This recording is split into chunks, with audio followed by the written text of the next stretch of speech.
अर्धनारीश्वर अवतार। ऋषियों में एक ऋषि भृंगी थे। वो स्त्रियों को तुच्छ समझते थे और शिवजी को गुरुतुल्य मानते थे, किंतु मां पार्वती को वो अनदेखा करते थे। पुराणों में उन्हें एक महान ऋषि के रूप में दर्शाया गया है, जिनके 3 पैर हैं। शिव पुराण में भी भृंगी को शिवगण से पहले एक ऋषि और भगवान शिव के अनन्य भक्त के रूप में दर्शाया गया है। भृंगी ऋषि को पुराणों में अपने धुन का पक्का बताया गया है। भृंगी का निवास स्थान पहले पृथ्वी पर बताया जाता था। उन्होंने भी नंदी की भांति भगवान शिव की घोर तपस्या की। उनकी तपस्या से प्रसन्न होकर महादेव ने उन्हें दर्शन दिए और वर मांगने को कहा। तब भृंगी ने उनसे वर मांगा कि वे जब भी चाहें उन्हें महादेव का सानिध्य प्राप्त हो सके। ऐसा सुनकर महादेव ने उसे वरदान दिया कि वो जब भी चाहे कैलाश पर आ सकते हैं। उस वरदान को पाने के बाद भृंगी ऋषि ने कैलाश को ही अपना निवास स्थान बना लिया और वही भगवान शिव के निकट रहकर उनकी आराधना करने लगे। यह पद तुलसीदास जी ने भृंगी के लिए ही लिखा था। हालांकि उन्हें ये तीसरा पैर श्राप से राहत पाने के लिए मिला था। कहा जाता है भृंगी महान शिव भक्त थे और भोलेनाथ के चरणों के प्रति उनका प्रेम अनन्य था। ऋषि भृंगी सपने में भी शिव के अतिरिक्त किसी का ध्यान नहीं किए थे। यहाँ तक कि वह देवी पार्वती को भी शिव से अलग मानते थे। उनके मन में हमेशा शिवस्य चरणम केवलम का ही भाव रहता था और उनकी बुद्धि यह स्वीकार ही नहीं करती थी कि शिव और पार्वती में कोई भेद नहीं है। यह कथा हमें बताती है कि उमा शंकर के बीच का प्रेम कितना गहरा है। ये दोनों वस्तुतः एक ही हैं। एक बार सदाशिव के परम भक्त भृंगी ऋषि कैलाश पर अपने आराध्य की परिक्रमा करने पहुंचे। सदैव की तरह महादेव के बाईं जंघा पर आदिशक्ति जगदम्बा विराजमान थीं। महादेव समाधि में थे और जगदम्बा चैतन्य थीं। जगदम्बा के नेत्र खुले थे। भृंगी तो आए थे शिवजी की परिक्रमा करने, पर शिवजी तो ध्यान मग्न थे। शिव प्रेम में भृंगी मतवाले हो रहे थे।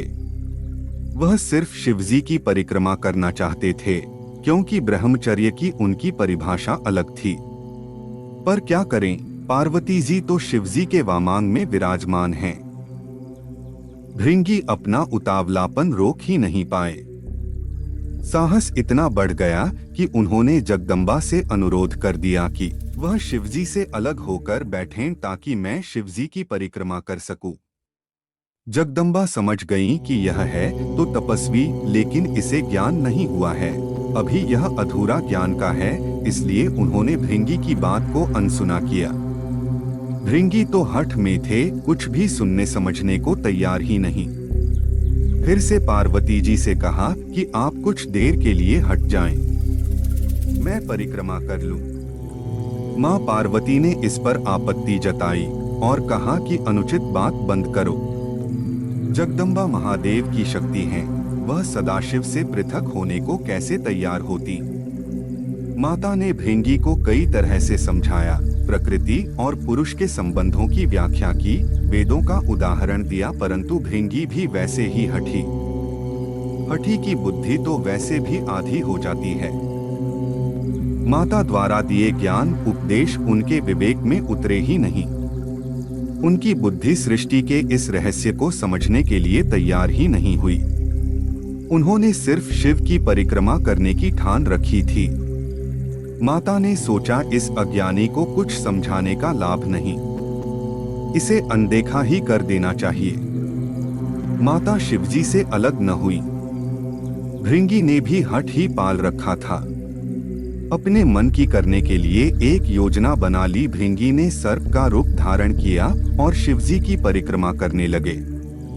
सरकते हुए वह जगदम्बा और महादेव के बीच से निकलने का यत्न करने लगे। उनकी इस धृष्टता का परिणाम हुआ कि शिवजी की समाधि भंग हो गई। उन्होंने समझ लिया कि मूर्ख भृंगी जगदम्बा को मेरे वाम अंग पर देखकर विचलित है, वह दोनों में भेद कर रहा है।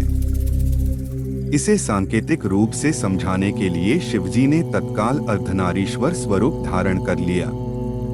जगदम्बा अब उन्हीं में विलीन हो गई थी।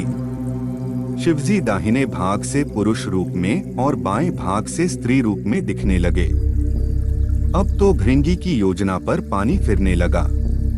हठी का हठ तो भगवान से भी ऊपर जाने लगता है। भृंगी ने इतने पर भी हिम्मत नहीं हारी। उन्हें तो बस शिवजी की ही परिक्रमा करनी थी। अपनी जिद पूरी करने के लिए एक और मूर्खतापूर्ण प्रयास किया। अब भृंगी ने चूहे का रूप धारण कर लिया। चूहे के रूप में प्रभु के अर्धनारीश्वर रूप को कुतरकर एक दूसरे से अलग करने की कोशिश में जुट गए। अब यह तो अति थी। शिव भक्त भृंगी की धृष्टता को लगातार सहन करती आ रही जगदम्बा का धैर्य चूक गया। उन्होंने भृंगी को श्राप दिया, हे भृंगी, तू सृष्टि के आदि नियमों का उल्लंघन कर रहा है। यदि तू मातृशक्ति का सम्मान करने में अपनी हेठी समझता है तो अभी इसी समय तेरे शरीर से तेरी माता का अंश अलग हो जाएगा। यह श्राप सुनकर स्वयं महादेव भी व्याकुल हो उठे। भृंगी की बुद्धि भले ही हर गई थी, पर महादेव जानते थे कि इस श्राप का मतलब कितना गंभीर है। शरीर विज्ञान की तंत्रोक्त व्याख्या के मुताबिक इंसान के शरीर में हड्डियां और पेशियां पिता से मिलती हैं, जबकि रक्त और मांस माता के अंश से प्राप्त होता है। फिर क्या था, भृंगी की तो दुर्गति हो गई। उनके शरीर से तत्काल रक्त और मांस अलग हो गया। शरीर में बची रह गईं तो सिर्फ हड्डियां और मांसपेशियां। मृत्यु तो हो नहीं सकती थी, क्योंकि वो अविमुक्त कैलाश के क्षेत्र में थे और स्वयं सदाशिव और महामाया उनके सामने थे। उनके प्राण हरने के लिए यमदूत वहां पहुंचने का साहस ही नहीं कर सकते थे। असह्य पीड़ा से भृंगी बेचैन होने लगे। ये श्राप भी आदिशक्ति जगदम्बा का दिया हुआ था। उन्होंने ये श्राप भृंगी की भेद बुद्धि को सही रास्ते पर लाने के लिए दिया था। इसलिए महादेव भी बीच में नहीं पड़े। इस श्राप का लाभ यह हुआ कि भृंगी असहनीय पीड़ा में पड़कर समझ गए कि पितृशक्ति किसी भी सूरत में मातृशक्ति से परे नहीं है। माता और पिता मिलकर ही इस शरीर का निर्माण करते हैं, इसलिए दोनों ही पूज्य हैं। इसके बाद भृंगी ने असहाय पीड़ा से तड़पते हुए जगदम्बा की अभ्यर्थना की। माता तो माता होती है।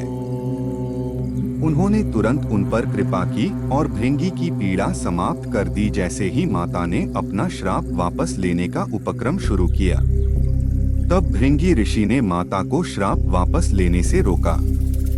भृंगी ने कहा, माता, मेरी पीड़ा दूर करके आपने मेरे ऊपर बड़ी कृपा की है, परंतु मुझे इसी स्वरूप में रहने दीजिए। मेरा यह स्वरूप संसार के लिए एक उदाहरण होगा। इस सृष्टि में फिर से कोई मेरी तरह भ्रम का शिकार होकर माता और पिता को एक दूसरे से अलग समझने की भूल न करेगा। मैंने इतना बड़ा अपराध किया, फिर भी आपने मेरे ऊपर अनुग्रह किया। अब मैं एक जीवंत उदाहरण बनकर सदैव आपके आसपास ही रहूंगा। भक्त की यह बात सुनकर महादेव और जगदम्बा दोनों पुलकित हो गए। अर्धनारीश्वर स्वरूप धारण किए हुए मां जगदम्बा और पिता महादेव ने तुरंत भृंगी को अपने गणों में प्रमुख स्थान दिया। भृंगी चलने फिरने में समर्थ हो सकें, इसलिए उन्हें तीसरा पैर भी दिया। तीसरे पैर से वह अपने भार को संभालकर शिव पार्वती के साथ चलते हैं। अर्धनारीश्वर भगवान ने कहा, हे भृंगी, तुम सदा हमारे साथ रहोगे। तुम्हारी उपस्थिति इस जगत को संदेश देगी कि हर जीव में जितना अंश पुरुष का है, उतना ही अंश नारी का भी है। नारी और पुरुष में भेद करने वाले की गति तुम्हारे जैसे हो जाती है। पुरुष और स्त्री मिलकर संसार को आगे बढ़ाए, दोनों बराबर अंश के योगी हैं। यही सिद्ध करने को मैंने अर्धनारीश्वर रूप धरा है। स्त्री पुरुष दोनों का अपना स्थान, अपना अस्तित्व है। इसे नकारने वाले को शिव शिवा दोनों में से किसी की भी कृपा प्राप्त नहीं होती। वह जीव मृत्यु लोक में सदा शिव शिवा की कृपा के लिए तरसता ही विदा हो जाएगा। भृंगी को वो पद प्राप्त हुआ जिसे हासिल करने के लिए इंद्रादि बड़े बड़े देवता भी लालायित रहते हैं। संसार को मैथुनी सृष्टि की व्यवस्था शिवजी ने दी है। इसके लिए उन्होंने सबसे पहले ब्रह्मा को अपना अर्धनारीश्वर स्वरूप दिखाया। उसे देखकर ही ब्रह्मा ने नारी की कल्पना की। नारी और पुरुष के संयोग से सृष्टि रचना की व्यवस्था की, अर्थात नर नारी मिलकर सूक्ष्म ब्रह्मा की तरह सृष्टिकर्ता हो जाते हैं। फिर शिव ने जगदम्बा माता के साथ विवाह की। सर्वप्रथम विवाह भगवान शिव और माता जगदम्बा का ही है।